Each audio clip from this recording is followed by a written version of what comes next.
Hello, good morning, friends. Today we will learn about the ratio analysis. What is ratio analysis? So, firstly, we will read what is the meaning of ratio. Financial statement में बहुत सारे items होती हैं, वो खुद में जो है वो मीनिंगलेस होती हैं। इन मदों को तब तक कोई इम्पोर्टेंस नहीं होती जब तक कि इनको आपस में कोई रिलेशन स्थापित नहीं किया जाता। इसलिए हम रेशो को P/Q की फॉर्म में लिखते हैं। एग्जाम्पल के लिए एक बिजनेसमैन अनिल 15,000 कमाता है और दूसरा बिजनेसमैन 18,000 कमाता है जिसका नाम सुनील है। इन दोनों में कौन ज़्यादा एफिशिएंट है ये हमें फाइंड आउट करना है। अब ये बात कह के तो पता नहीं लगाया जा सकता कि एक 18,000 कमा रहा है वही ज़्यादा एफिशिएंट होगा। क्यों? क्योंकि हमें ये देखना होगा कि किसने कितनी कैपिटल लगा के 15,000 कमाया है और सुनील ने कितनी कैपिटल लगा के 18,000 कमाया है। हमें ये देखना होगा कि किसने कितनी कैपिटल अपने बिजनेस में लगा रखी है।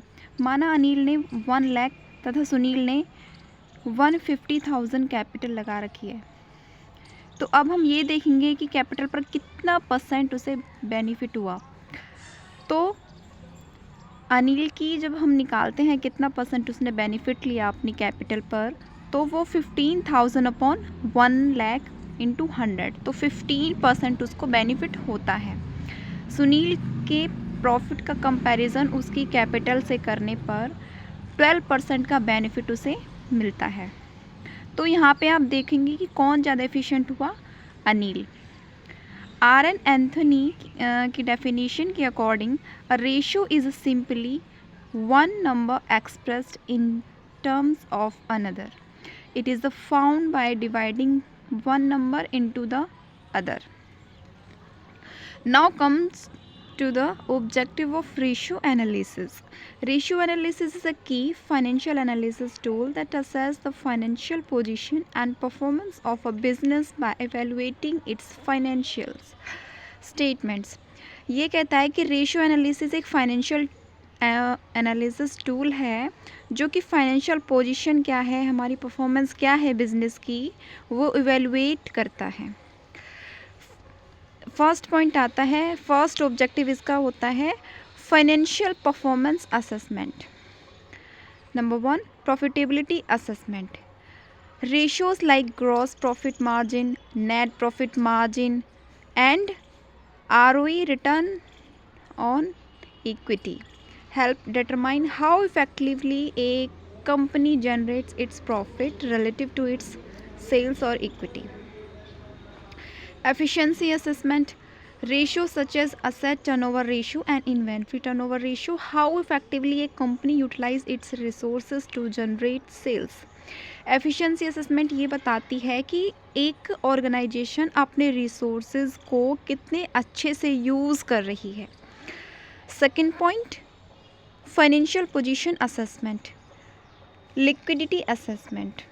Ratios like current ratio and quick ratio assess a company's ability to meet short-term obligations, indicating its financial health.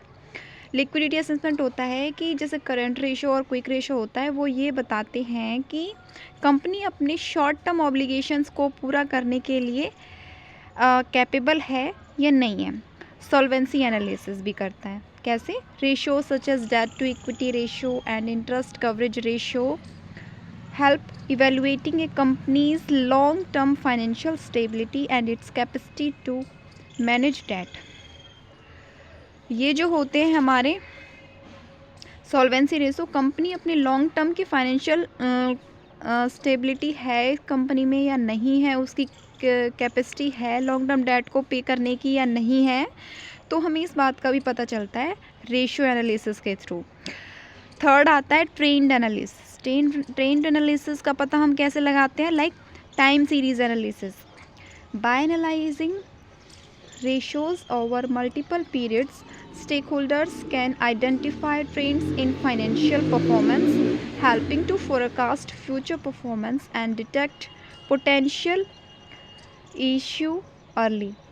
Time series होता है कि डिफरेंट डिफरेंट टाइम के जो डेटा होता है, स्टेक होल्डर उनको आइडेंटिफाई करते हैं कि लास्ट ईयर का जो हमारे सेल्स थी या फिर लास्ट ईयर की परफॉर्मेंस थी वो बिज़नेस की कितनी अच्छी हुई है इन कंपैरिजन टू आज की करंट ईयर के प्रॉफिट से। तो इन सब के बारे में भी वो पता लगा सकते हैं। परफॉर्मेंस कंपैरिजन करते हैं। Trend analysis enable comparison between different time period, reveal improvement और decline in various financial matrix.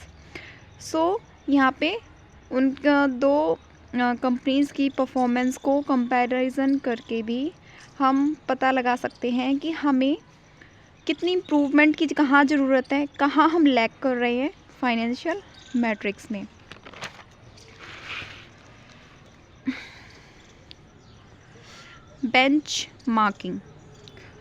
bench industry comparison. Ratios can be compared with industry standard or competitors to evaluate a company's relative performance, helping to identify competitive advantage or area of improvement. यहाँ पे क्या होता है, दो industries के बीच में हम comparison करते हैं रेशोज़ के थ्रू कि हमारी जो कंपनी है दूसरे के कंपैरिजन में कितना एडवांटेज ले रही है, कितना इम्प्रूवमेंट हमें करने की ज़रूरत है। Best practices identification. By benchmarking, business can learn from high-performing peers and adopt best practices to enhance their own performance. By benchmarking, business वो ये पता लगा सकता है कि उसके जो पीयर हैं उनकी परफॉर्मेंस कैसी है, वो किस चीज़ को अडॉप्ट कर रहे हैं, कौन सी स्ट्रैटेजी यूज़ कर रहे हैं कि जिससे वो बेस्ट प्रैक्टिसेस को उसमें हेल्प कर सकें, उसको बढ़ा सकें अपनी बिज़नेस में भी उसको अडॉप्ट करके। तो इस तरह से वो अपनी परफॉर्मेंस को भी इन्हांस कर सकते हैं। फिफ्थ पॉइंट आता है रेशियो एनालिसिस इन्वेस्टमेंट डिसीजन में भी हेल्पफुल होता है। वो कैसे? Investor insights. इन्वेस्टर जो होते हैं जब वो इन्वेस्ट करते हैं तो रेशोज़ दी हुई होती हैं हमारी, उनको क्रिटिकली डेटा जो गिवन होता है उसको डिसीज़न मेकिंग में उसकी हेल्प करता है स्टेक होल्डर्स की, कि कब उनको बाय करना है किस सिक्योरिटी को, कब उसको सेल करना है, कब होल्ड करना है उस कंपनी के। तो वो रेशियो एनालाइज करके ही किसी कंपनी में इन्वेस्ट करता है, सिक्योरिटीज़ को बाय करता है, सेल करता है। Next, risk assessment. Ratios help assess the risk level associated with investing in a particular company, guiding investors in their portfolio management. In ratios की हेल्प से हम रिस्क के लेवल को आइडेंटिफाई कर सकते हैं। जब हम इन्वेस्ट करते हैं किसी पार्टिकुलर कंपनी में तो एक इन्वेस्टर को गाइड करती है कि अपने पोर्टफोलियो को किस तरह से मैनेज करना है। वो इसीलिए वो डिफरेंट कंपनीज़ के पहले रेशो को एनालाइज करता है, किस कंपनी में इन्वेस्ट करना ज़्यादा बेनिफिट होगा, किसकी सॉल्वेंसी जो कंडीशन है वो अच्छी है, लिक्विडिटी रेशो किसका अच्छा है, एक्टिविटी रेशो, प्रॉफिटेबिलिटी रेशो। तो इन सब को एनालाइज करने के बाद ही एक इन्वेस्टर जो है वो डिसीज़न लेता है। सो आज हमने देखा रेशोज़ का मीनिंग एंड रेशोज़ का ऑब्जेक्टिव। नेक्स्ट में हम रेशोज़ के क्लासिफिकेशन को करते हुए चलते हैं। सो थैंक यू, लाइक करें, सब्सक्राइब करें।